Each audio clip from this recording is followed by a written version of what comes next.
La ruptura del sitio terrorista en la Embajada de Irán en pleno corazón de Londres ocurrido en 1980 catapultó al SAS, Special Air Service, desde su reservado y misterioso entorno a la fama mundial. Un brillante asalto a plena luz del día, cubierto por los medios británicos y que vieron miles de personas en todo el mundo hizo que su lema Whoever wins, quien arriesga gana, tomase más significado que nunca, forjando una marca indeleble en la cultura del Reino Unido. Las técnicas utilizadas en esta operación fueron rápidamente estudiadas y copiadas por otras fuerzas especiales y unidades de lucha contra el terrorismo de todo el mundo.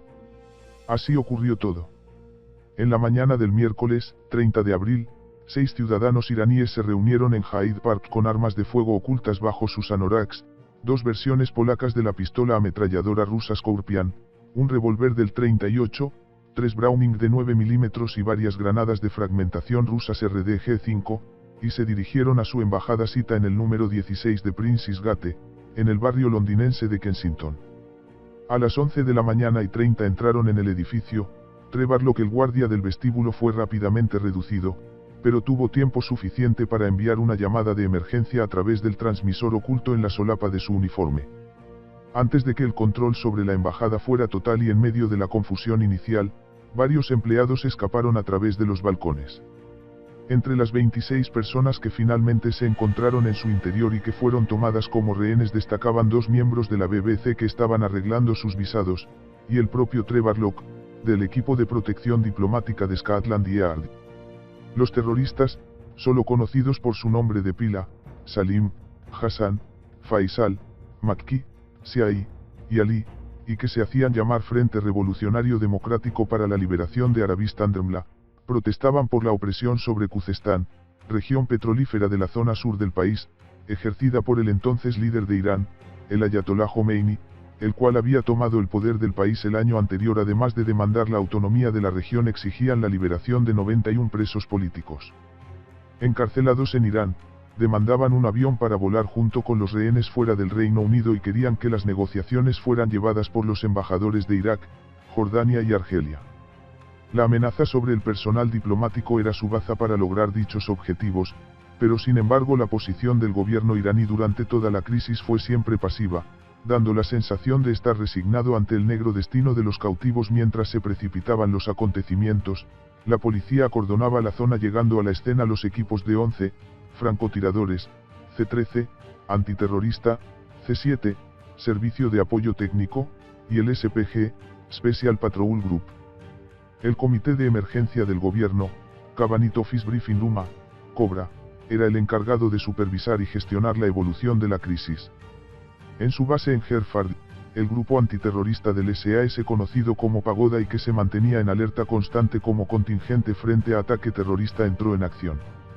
El hecho de que estuvieran ultimando los preparativos para un ejercicio conjunto con la policía hizo que los equipos rojo y azul del Escuadrón B se trasladaran de inmediato a Londres. Tras instalarse en un edificio cercano a la embajada se procedió a preparar un plan de acción inmediata por si se daba el caso de que las negociaciones se llegasen a romper y la vida de los rehenes corriera peligro. El SAS quería ganar tiempo para recopilar inteligencia y elaborar un detallado plan de asalto. Mientras los negociadores de la policía comenzaban el diálogo con los secuestradores, los especialistas del Mi-5 introducían micrófonos por el interior las chimeneas de la embajada, se improvisaban obras a pie de calle y se reducían las trayectorias de vuelo de aviones que se acercaban al aeropuerto de Heathrow con el fin de cubrir los sonidos de los agujeros hechos en las paredes de los edificios anexos y así introducir por ellos dispositivos de espionaje como micrófonos y sondas de fibra óptica. Los planificadores de SAS también estaban ocupados, estudiaban planos, consultaban aspectos del interior del edificio con el conserje de la embajada y resto de personal. Se construyó una réplica de la misma y un pequeño grupo de sus hombres se encargó de desproteger posibles puntos de entrada en el tejado del edificio. La embajada, al ser un edificio oficial, estaba bien protegida, muchas de sus ventanas eran a prueba de balas y bombas y la claraboya del tejado, que era la mejor ruta para una fuerza de asalto, había sido bloqueada con muebles por los secuestradores. Los terroristas estaban comandados por Oun Ali Mohammed, un joven de 27 años, que recibió el nombre clave Salim. Mientras se mantuvieron las negociaciones, Salim, que era el único que hablaba inglés, dejó en libertad a 4 personas, Frida Mozaffarian el primer día, Chris Kramer, uno de los empleados de la BBC que fingió calambres en el estómago, el segundo, Ali Gilgan Zafari y Yech Sanei Kanji el cuarto, finalizando el quinto día con Mustafa Karkouti. Las autoridades les enviaron alimentos y cigarrillos, y al tercer día se permitió que el grupo expresara sus demandas en BBC Radio 2. Sin embargo, las horas pasaban y no había ningún avance significativo, haciendo que el estado de ánimo del líder terrorista cambiara, aumentando por tanto la tensión. A pesar de que ahora la amenaza flotaba en el ambiente, la línea oficial negociadora permaneció sin cambios. No habría ninguna cooperación con los terroristas al cuarto día. En el equipo de crisis del gobierno ya se pensaba de forma unánime que iba a ser complicado acabar con la situación de forma pacífica y se ordenó a los SAS ensayar su plan de asalto en la réplica levantada en Regent's Park Barracks. Fotografías de los rehenes y de los secuestradores fueron mostradas a los miembros de la unidad para poder establecer diferencias en el momento que se produjera el contacto. El sexto día de secuestro, los terroristas advirtieron por medio de Trevor Locke, el cual transmitió el mensaje por una ventana, que o en media hora mantenían contacto con el embajador de Jordania o asesinarían a los rehenes uno a uno, siendo ejecutado el primero a las 17 horas de ese mismo día. Cuando llegó la hora marcada se escucharon 3 disparos en el interior de la embajada. El dilema estaba servido, no había pruebas de que nadie hubiera muerto y actuar sin una meridiana seguridad podía ser contraproducente. Por otra parte, si la operación quería llevarse a cabo a la luz del día, no quedaba mucho tiempo antes de que anocheciera. La confirmación de que lo peor había sucedido no tardó en llegar. Poco antes de las 19 horas se volvieron a escuchar nuevos disparos y minutos después 2 hombres enmascarados empujaron al exterior el cuerpo inerte de una persona. La primera víctima era Abbas Labasani, agregado de prensa de la embajada. Quizás el haber mostrado su hostilidad hacia los terroristas y su ferviente apoyo a Khomeini hizo que él fuera el primer elegido en el macabro proceso que se pretendía seguir. William Whitelaw, que ostentaba el cargo de secretario del Interior y que presidía el equipo de crisis del gobierno, recibió las órdenes de la primer ministro Margaret Thatcher y ordenó el asalto. A las 7:07 la policía metropolitana entregó el control de la situación a los SAS. Ambos equipos, rojo y azul, apoyados por francotiradores ocultos, tomaron posiciones para ejecutar la denominada Operación Nimrod. Los terroristas habían cruzado una línea peligrosa. La política del Reino Unido en estos casos es no usar la fuerza a no ser que algún rehén haya sido asesinado o haya riesgo que lo sea, y Cobra, aunque continuó las negociaciones con el objetivo de ganar tiempo, autorizó el uso de la fuerza. El asalto le llevarían a cabo 5 equipos de 4 hombres que irrumpirían de forma simultánea por todas las plantas de la embajada. Además del subfusil G Claricot MP5A3, cada agente contaba con una pistola Browning 9 mm y Power, con granadas de aturdimiento G60 de mercurio y polvo de magnesio, conocidas como flashbangs, que emitían un destello de 300.000 candelas junto a una detonación de 160 dB, e irían equipados con una máscara antigas junto con una capucha antidestello, un equipo de transmisiones de 2 vías, chaleco antibalas, cargas de marco para volar las ventanas y gas lacrimógeno, CS. Un equipo entraría por una escalera desde el tejado, detonando un gran artefacto explosivo a través de la claraboya para así cubrir su entrada y causar confusión máxima. Otro equipo se ocuparía del primer piso, volando las ventanas con cargas de marco y entrando por el balcón. A través del jardín trasero se entraría también al patio de la embajada, se limpiaría así de forma rápida la planta baja y se lograría el acceso a la escalera principal. Este equipo podría actuar también si se necesitase como fuerza de reserva y para recepcionar a los rehenes. Desde el tejado los equipos bajarían haciendo rapel hasta los balcones de la primera y segunda planta, abriéndose paso a través de ellos otro equipo entraría a la planta baja a través de las puertas traseras para ocuparse de las dependencias del sótano. Otra explosión derribó una ventana del primer piso y un equipo entró en la biblioteca. El asalto se inició a 7:23 del 5 de mayo con la explosión de la carga explosiva del tejado. La detonación sacudió todo el edificio y además de provocar una enorme nube de humo aumentó la confusión entre los terroristas. Dentro se encontraba el reportero de la BBC Sim Harris, el cual buscó la seguridad de la balconada mientras los SAS eliminaban a un terrorista que había huido a una sala lateral.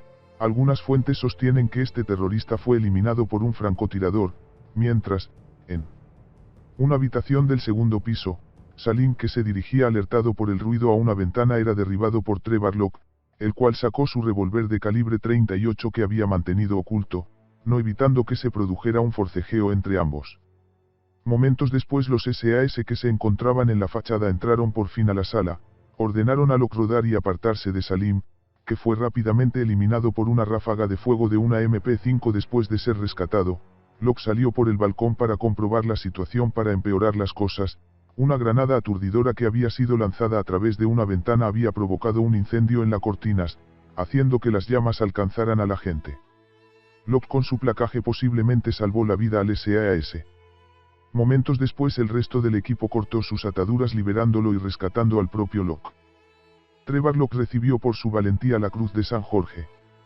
El origen a este desenlace hay que buscarlo en el incidente ocurrido al sargento Taktakabesi, que había quedado enredado de su equipo de descenso y estaba colgado en mitad de la pared. Los televidentes que asistían a la operación asombrados, vieron cómo el sargento Tommy Palmer salía a un balcón con su equipo ardiendo, se despojaba de su capucha y de la máscara antigas para rápidamente acceder de nuevo al interior del edificio. El queroseno rociado en el interior por los terroristas fue otro inconveniente no previsto. Dentro de la sala de Telex del segundo piso, los terroristas comenzaron a disparar contra los retenidos, matando a uno e hiriendo a otros dos.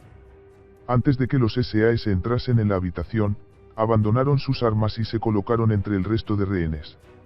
En el incidente más controvertido del asalto, los SAS identificaron a los dos terroristas, los situaron contra la pared y dispararon. Con todos los rehenes a salvo entró el equipo de reserva para hacerse cargo de ellos. Todos fueron alineados en la escalera central para salir por la puerta trasera al jardín. En ese momento un terrorista fue descubierto entre los rehenes, llevaba una granada de fragmentación rusa agarrada fuertemente entre sus manos. Disparar contra él en esos momentos suponía un gran riesgo para todos, así que el SAS Pete Wignall le golpea fuertemente con la culata de su MP5 en el cuello. Cuando el hombre cae al suelo y llega rodando al pie de las escaleras, 4 agentes disparan 32 proyectiles al unísono acabando con su vida al instante. Una vez fueron todos esposados se les sacó al jardín donde se les colocó para establecer un rápido recuento. No cuadraban los números y Sim Harris, uno de los periodistas de la BBC, identificó al último terrorista que se encontraba oculto entre los rehenes. Se dice que un miembro de los SAS le tomó y le condujo de nuevo a la embajada, supuestamente para acabar con él. Afortunadamente sus compañeros mantuvieron la sangre fría y viendo que la prensa se encontraba presente, lo impidieron. Margaret Thatcher y su marido visitaron horas después los cuarteles del SAS en Regent Park como muestra de agradecimiento. Allí dijo que el desempeño de la SAS fue excelente y que hicieron que todo el mundo estuviera orgulloso de ser británico, finalizando con una frase célebre: "Señores, no hay nada más dulce que el éxito, y ustedes ya lo tienen". Fouzi Nejad fue el único terrorista superviviente, y en el juicio que se celebró a causa de los hechos 9 meses después fue condenado a cadena perpetua por los cargos de conspiración para cometer asesinato, detención ilegal, posesión de un arma de fuego y 2 homicidios involuntarios. Fue liberado en noviembre de 2008, y ante el riesgo de ser ejecutado si era repatriado a Irán, el gobierno británico decidió que lo mejor era que pasase a la clandestinidad. Con todos los rehenes y terroristas contabilizados, el control pasó de nuevo a la policía, retirándose los miembros del SAS del entorno de la embajada. William Whitelaw dijo que lamentaba que hubiera que haber recurrido a la fuerza, pero que no había alternativa. Irán también acogió con beneplácito el fin del sitio y declaró que los rehenes que habían sido asesinados eran mártires. Hubo cierta controversia sobre algunas de las muertes, especialmente las de los terroristas Yahya y Makki. Los rehenes les vieron tirar las armas por la ventana y sentarse en el suelo con las manos en la nuca. Uno de los rehenes, identificado como Dadgar, declaró: "Tomaron a los 2 terroristas, los empujaron contra la pared y dispararon. Querían terminar la historia, ese era su trabajo. Había algo en sus bolsillos, pero no tenían armas en sus manos en ese momento". Tras presentar las conclusiones provenientes de las investigaciones forenses, los SAS fueron absueltos de posible comportamiento ilegal por parte de un jurado. Después del incidente se rumoreó que Irak había patrocinado, entrenado y armado a los terroristas. Se dijo que Saddam Hussein quería obtener el control de Khuzestán, objetivo clave cuando estalló a finales de ese mismo año la guerra entre ambos países. Con esta operación el SAS volvió a estar en boca de todos. Un secuestro que había durado 6 días se había sido solucionado en 15 minutos, y aparte de la controversia creada por los métodos utilizados, una cosa quedó clara: Gran Bretaña había trazado una línea de acción respecto al terrorismo internacional y la operación supuso el mensaje de que siempre se respondería con una terrible contundencia y con una eficacia mortal. Para los SAS, sin embargo, esta había sido una operación más, pero ahora el futuro del regimiento, previamente amenazado con la disolución, estaba garantizado.